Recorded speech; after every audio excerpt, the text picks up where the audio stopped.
Hello, welcome back to my YouTube channel. My name is YAHMAD. We're going to be looking at paper 3 from the CIE IGCSE Information Communication Technology course.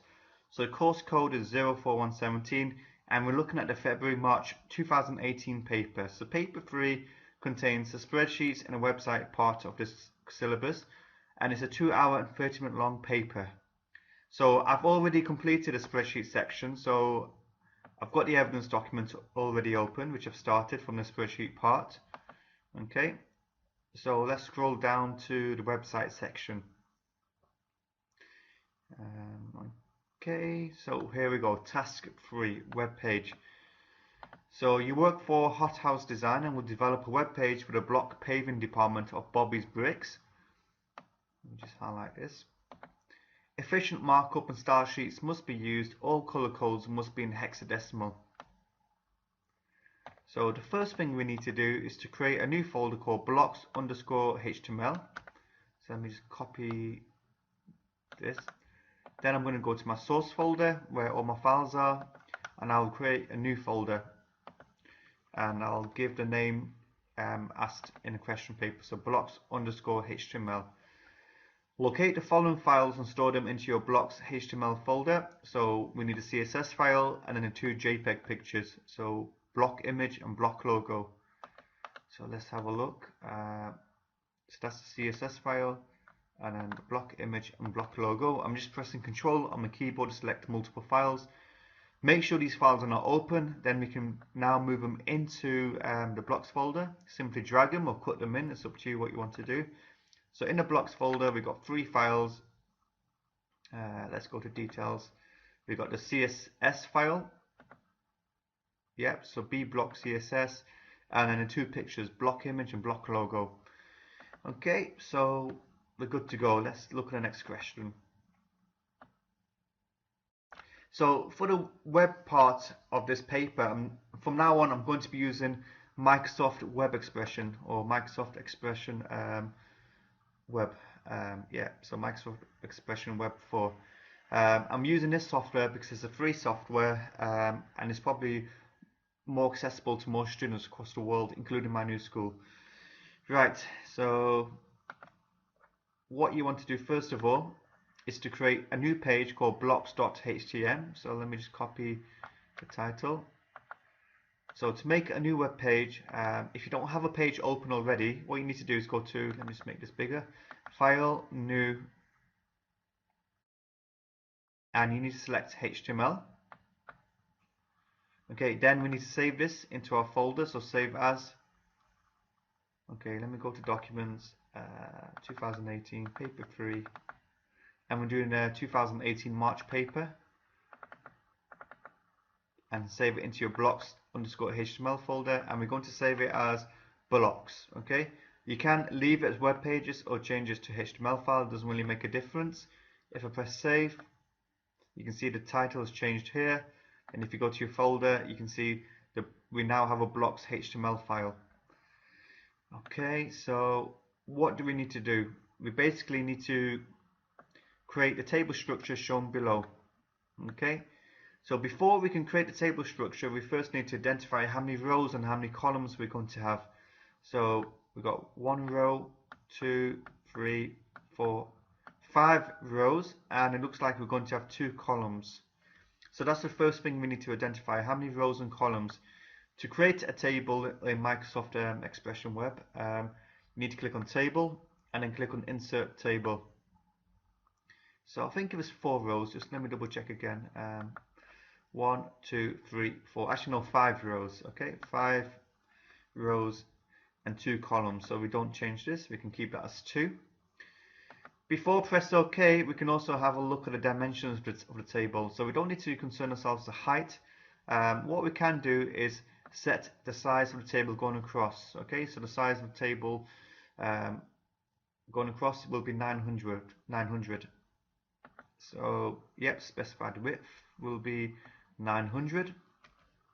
Okay, the height will automatically change when we start putting the dimensions in of the cells. So this cell will be 300, this will be 200. So after we created a table, we'll put the dimensions in for each cell, which will automatically change the height of the table. So for now, We just need to know how many rows. So we had 5 rows, how many columns? We've got 2 columns, and how wide is this table? So it's 900 pixels wide. So when you select 900, make sure you select pixels, okay? So you don't want to select in percent, you want in pixels. You've got some other settings as well, so let's just have a look at underneath the table. Table and cell borders must not appear, so let's just keep that as 0 for now. Okay. Each table cell is identified with a letter and dimensions are in pixels. The letters and dimensions are shown in the table must not appear for your final web page. So this is just for your reference. This is cell A, this is cell B, and obviously in a moment we're going to be setting the dimensions. So 5 by 2, 900 pixels wide. Let's press OK. So here's our table. The first thing we're going to do is now start merging the cells together. So the top row needs to be merged. So if you highlight both the cells in the top row, right click your mouse, click on modify, and then select merge cells. Okay, so that's now one cell. And the next thing we need to do is merge this cell here. So in this column we have to merge all of these cells here. So it's going to be 4 cells that we merge. Okay, so 1, 2, 3, 4. Right click, modify, merge the cells. So it's really easy to make a table in Microsoft Web Expression. So right now it's time to put the dimensions in. Okay, so because the table is already 900 pixels wide, we just need to put a height in for this particular cell. So if I click on the top cell, right click, now I need to go to cell properties, and the height in pixels was 300. Always double check, yeah, apply, happy with that. These 4 cells will be 300 by 200. So what we can do to save some time, we can highlight all of the cells together at the same time. Right click, right click and select cell properties. And the height will be 300 and 200. So the height is 300. Sorry. Hang on one second, I'm getting myself confused. So the first number is basically, it's the size going across. So it's 300 and then the height is 200. So 300 pixels wide and 200 pixels high. So we always go with how wide the cells are. So it's going to be 300. Okay. And then the height will be 200. Apply. Okay. So then we just double check, yeah, we've got all 4 cells which look the same size. And then the last cell is going to be 600 pixels wide and 810 pixels tall.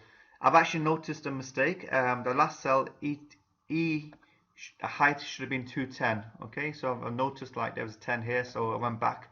So each, instead of being 200, it's going to be 210. So let me just change E before I do anything else. So if I go into E, cell properties, the height will be 210 instead. Okay, so make sure we're selecting pixels, yeah, apply. And then this cell here, which is called F, cell properties, so 600 pixels wide, and the height will be 810. So again, make sure in pixels has been selected. Okay, so this is the table for now. So it doesn't really matter how it looks at this particular point. As discussed in previous videos, if you go to the code, as long as we see the right values in the HTML code, that's what's going to be marked at the end. Okay, so as you can see, this cell here, so if I go to split, for example, and if I go to the bottom one, so this is basically, what cell was that? That was cell E. Okay, so cell E is this one here, so the height was 210. Okay, let me just quickly discuss some of the code with you. So TR stands for table row. So in the first row we only have one cell. TD refers to the cells. Okay, so basically we've got one row with one cell basically. The second row, so here, so we'll have two cells, as you can see. Okay, so we're going to have this cell, and then this cell is part of the second row as well. So let's just discuss this. So TR is the rows and TDs are the cells within the rows. Right, I think that part is done. So anything else left to do? So there's 10 marks available there, so make sure you are putting in the right dimensions and always double check what you're doing. Like you saw me make a small mistake here. It's quite easy to make a mistake, so just double check. I'm going to double check one last time before we move forward. So yep, 200, 200, 200 and 210, yep, and the heights of 300. I'm happy with that. Okay. Okay, so now we're going to move on to inserting some content into our table. So for question 23, place in cell A the image of the block logo JPEG picture. Okay, so cell A is the first row, as you can see here. So we need to insert the image of the block logo. Okay, so to insert an image, first of all, let's go to the top row, click inside of the top row. And to insert a picture, you can either click on this icon here on the menu, so insert picture from file, or you can go to insert picture from file. Then you need to browse the file. So the logo or the picture we need is the logo. Let me double check. So it's going to be block logo. This is the logo of the company, which appears on the company vehicles, letterheads, etc. So let's click on insert. And as discussed in previous exams, they may ask you to include alternative text later on, so it's worth adding alternative text when you insert a picture. So what is alternative text? If the picture does not load up, then a text will be displayed instead. So what we can write as alternative text is company logo. So if the picture doesn't load up, then this text will be displayed instead. Okay, so it's fit within the cell. That's fine, I'm happy with that. Now let's look at the next question. So question 24, place into cell F the image block image.jpg. So cell F is going to be this cell here. Okay, so this cell here basically. So click inside of the cell. Again, we can either go to here, insert picture from file. This time I'm just going to click on this icon here on the menu. So insert picture from file. And we want to insert this picture here. So let me double check the name again. So it's going to be block image. So let me click on insert. And let's include some alternative text. So block image. So if the text of the picture does not appear, then this text will be displayed instead. Okay, so I'm just going to press save. So as you can see, there seems to be a problem in this picture. First of all, it doesn't fit within the cell. Okay, it looks like the dimensions or proportions have been squashed, and it makes it more difficult to read the text now. So it's more difficult to read the text. So maybe later on we may have to edit this picture. So let's have a look at the question paper. So we've done question 24.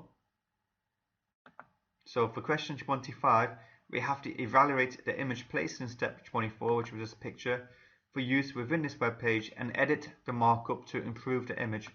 So yes, we are going to be editing the picture, but before we do, we first of all have to evaluate the picture in the evidence document. So type your evaluation into your evidence document using no more than 100 words. So there's 5 marks available. Let's try and make 5 different points. Okay, so to save me a bit of time, I've already copied and pasted the answers from the mark scheme. So let's have a look what we've got for evidence 5. So let me just zoom in slightly. So the first thing we could say, image has a similar background to the logo, so it's consistent in style. So let's have a look. So this is the logo, and we can see the background image is very similar to the pavement used in the logo, so that helps with consistency. Okay, the background fits the context of the page, so the type of business. So again, the background of the image that we've inserted is here has the same background relating to the business. So obviously the business is some sort of brick paving business, so the image relates to the actual website. And next thing you can say, however, the image is distorted, it's too narrow compared to logo. So the logo fit perfectly into the cell. However, the second picture we inserted did not fit into the cell and it's too narrow, as you can see. Okay, text needs to be darker or the background colors need to change. So it is quite difficult to read the text. We can just about make out what the text says. It says we can supply all your block pavement needs, but it doesn't really stand out. So either we can make the background picture a little bit lighter, or we can make the text color a different color so it stands out a little bit more, so it's easier to read. So the font style color matches the logo corporate house style. So at least if you do compare the two pictures, the font style used in this picture matches the font style used in the logo. So at least it's keeping with the corporate house style, so it's keeping with the theme. And finally, loss of text and image quality due to resizing. So it looks like this picture has been resized and the aspect ratio has not been maintained, so the proportions have been squashed. So you can see the picture looks like it's been squashed. So what we can do is we can edit the markup, the HTML, to improve the image. So I think the first thing we can do is to improve the size of the picture so it fits the cell. So the picture should be 600 pixels wide. So if I click on the picture and then if I go to split view, you can see that code for the image has been selected. So the height is fine. However, we can change the size of the picture going across. So we can change it to, I think it was 600. The cell is 600 wide. Yep, so we can make it 600. Okay. And then let's go back to the design. So at least now the picture fits the cell and it makes it a little bit more easier, more easier now to read the text. So we can supply all your block paving needs, from materials to completed paved areas like this, and then there's a contact number as well. So at least now the picture fits within the cell. Okay, so the evaluation is done. Let's just highlight this and let's move on to the next question. So question 26. So now we need to place the following text into the cell. So cell B, C, D, and E. So let me double check. So we start from these cells here. So B, C, D, and E. So it's the cells on the left. So in cell B, we're going to include bricks. Let me copy and paste that. Before we do anything, let me just save the changes here. So let me just press file and save. So in cell B, we got bricks. In cell C, we got blocks. So obviously in the exam, you'd have to write this in. Just save me a little bit of time. I'm just going to copy and paste. Okay, blocks. Cell D is going to be Bobby's Bricks homepage. So make sure you are writing these in exactly as they appear in the exam paper. Don't make any spelling mistakes. You don't want to lose silly marks. Okay, and finally, web page edited by, followed by your name, candidate number, center number, and then candidate number in cell E. So just to double check, E is the last cell. Yeah, as you can see. So web page edited by, and then name, center number, and then candidate number. So I'll write my name. Center number I'll use 5678, and then candidate number I'll use 1234. And then there's something else which we need to include underneath on a separate line. So I'll just press enter. So return to the top as a new line of text in cell E. Okay, so and finally for this question, set all this text as cell H1. So H1 refers to heading 1. So what we need to do is simply highlight the text. If we come up to the style menu, we can select H1. Okay. If we do attach a CSS, this may change later on, so it's fine for now. H1, H1. Okay, job done.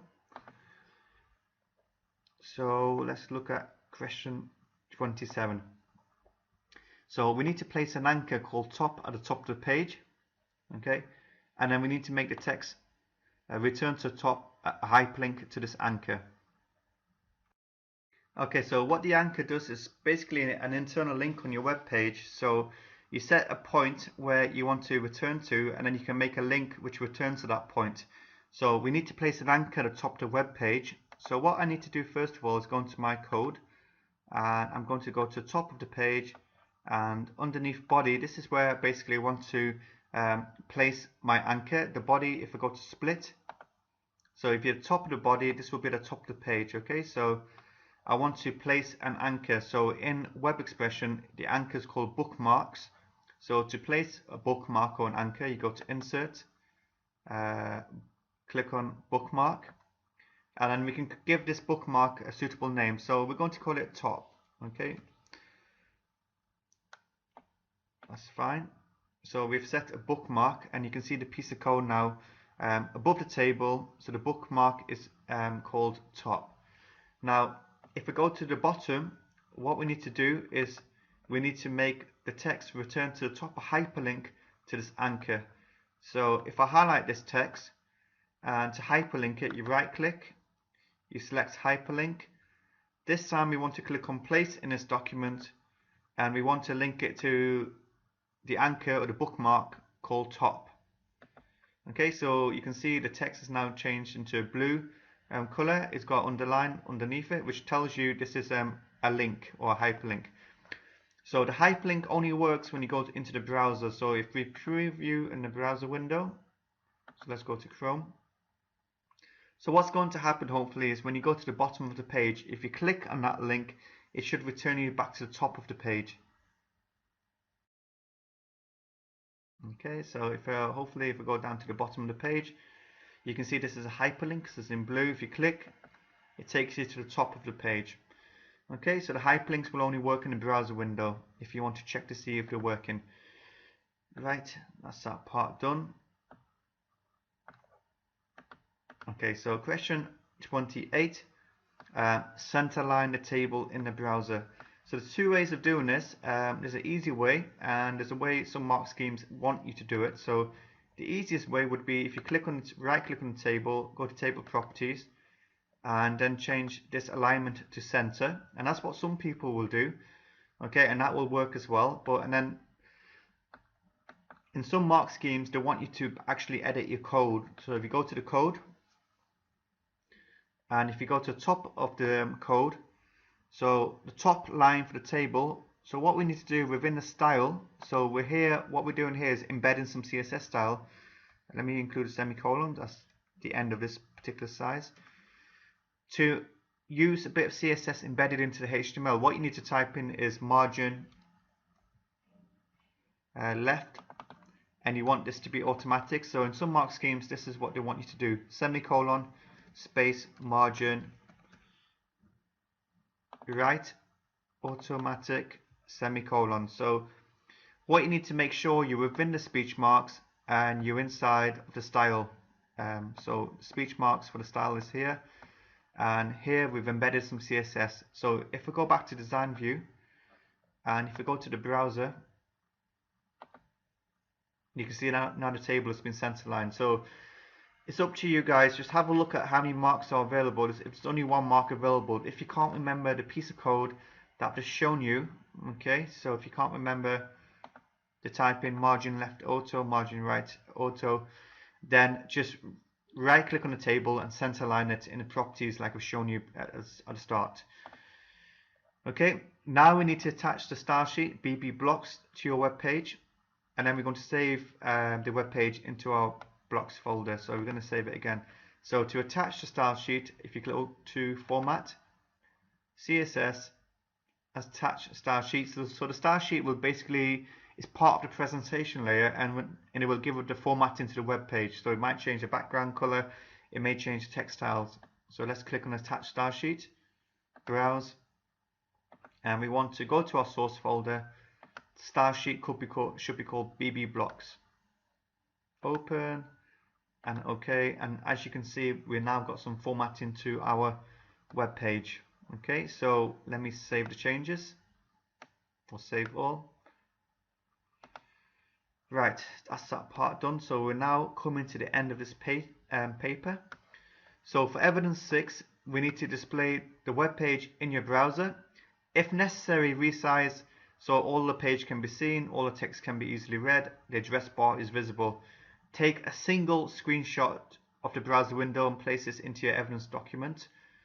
So file, preview in browser, I'm going to choose Chrome. They want you to take one screenshot, so let me just zoom out so we can still see all of the text. Let me close these other windows. Okay, and let me take a print screen. You can obviously use a snipping tool, it's up to you, whatever you feel more comfortable using. And for evidence 6, let me paste a picture in, format, crop. So you want to include the address bar. I can get rid of the bottom bar, it's not really necessary.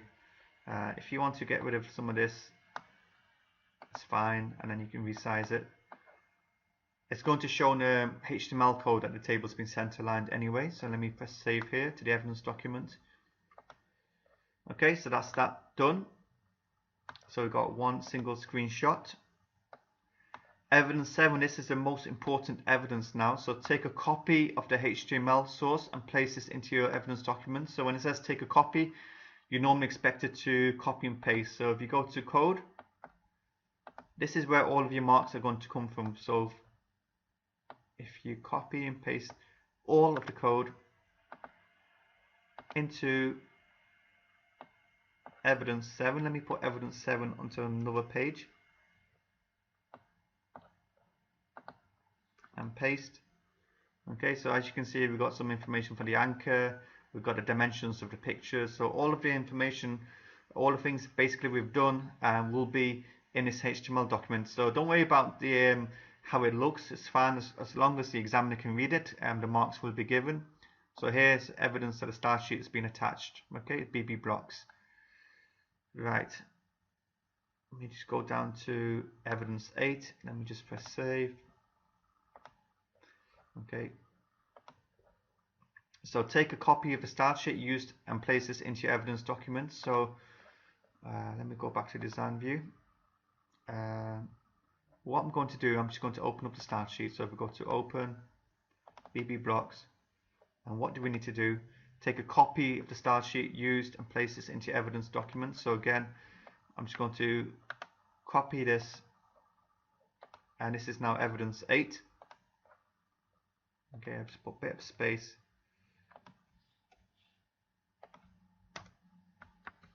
And that's the copy of the style sheet. Okay, so we've come to the end of this. And then finally, at the end of the exam, you'd save and print your evidence documents. Okay, so you make sure your name, center number, and candidate number appears on the evidence document. So there's a total of 24 marks in the evidence document. So this evidence document, if you go to the top, includes the information from the spreadsheet section, which I've already completed. Make sure your print screens are clear, they show exactly what they're meant to be showing. This is some information for the data validation. I'm just going to zoom out slightly so you can see. Okay, so double check all of your print screens to make sure it's all clear. Make sure your evaluations make sense. If there's 5 marks, make sure you put 5 different things. This evidence of the web page in the browser. A mistake some people could do is when it says take a copy of the HTML, some people have taken this address here, copy and paste it into the evidence document. You will not get any marks by copying this. All of your marks come from the HTML document or the HTML code.